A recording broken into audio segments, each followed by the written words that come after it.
राधे राधे दोस्तों।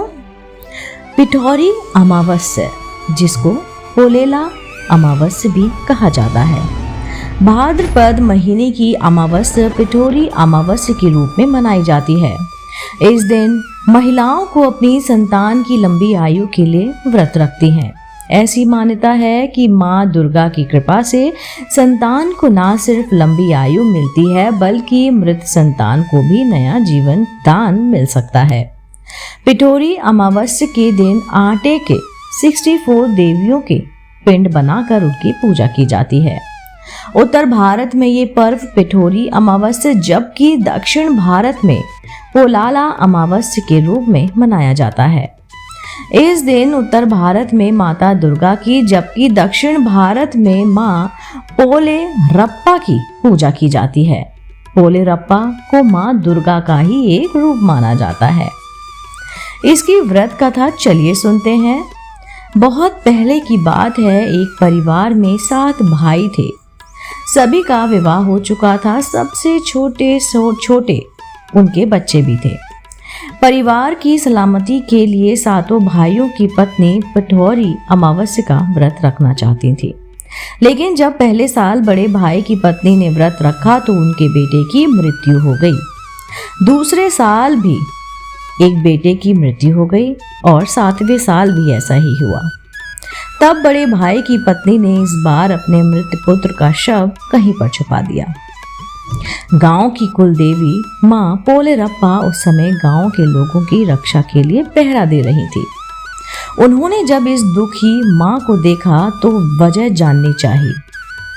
जब बड़े भाई की पत्नी ने सारा की सारा वृत्तांत और किस्सा सुनाया तो देवी पोलेरप्पा को दया आ गई।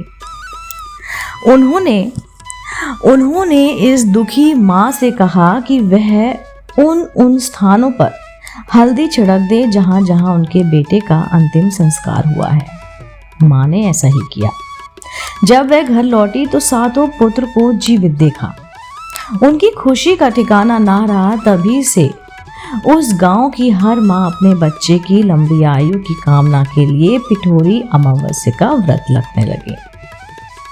पिठौरी अमावस्या व्रत विधि क्या है, चलिए मिलकर जानते हैं दोस्तों। यह व्रत उन सभी महिलाओं को करना चाहिए जिनके संतान हो। इस दिन प्रातः जल्दी उठकर स्नान करें। यदि संभव हो तो किसी पवित्र नदी में स्नान करें। स्नान के बाद सूर्य भगवान को जल अर्पण करें। चूंकि अमावस्या को पितरों का दिन कहा जाता है, इसलिए इस दिन पिंड दान और तर्पण भी जरूर करें। इसके पश्चात पूजन हेतु आटे के देवियों की 64 प्रतिमा या फिर पिंड बनाएं। इन सभी 64 प्रतिमा को एक साथ एक पाटे पर रख दें, यानी कि पीढ़ा। भगवान को भोग लगाने के लिए आटे से बनने वाले व्यंजन बनाएं। संध्या समय विधि विधान से देवी की पूजा करें। पूजा के समय देवी की प्रतिमा को सुहाग का सामान चढ़ाएं। पूजन के पश्चात ब्राह्मणों को भोजन करा के स्वयं भोजन करें। राधे राधे दोस्तों, उम्मीद करती हूँ आपको पिठौरी अमावस्या की कहानी जरूर पसंद आई होगी। अगर आप ऐसी ही धार्मिक पौराणिक कहानी कथाएं सुनना पसंद करते हैं तो आप मेरे चैनल आध्यात्मिक कहानियों को तुरंत से लाइक कीजिए, शेयर कीजिए और सब्सक्राइब कीजिए।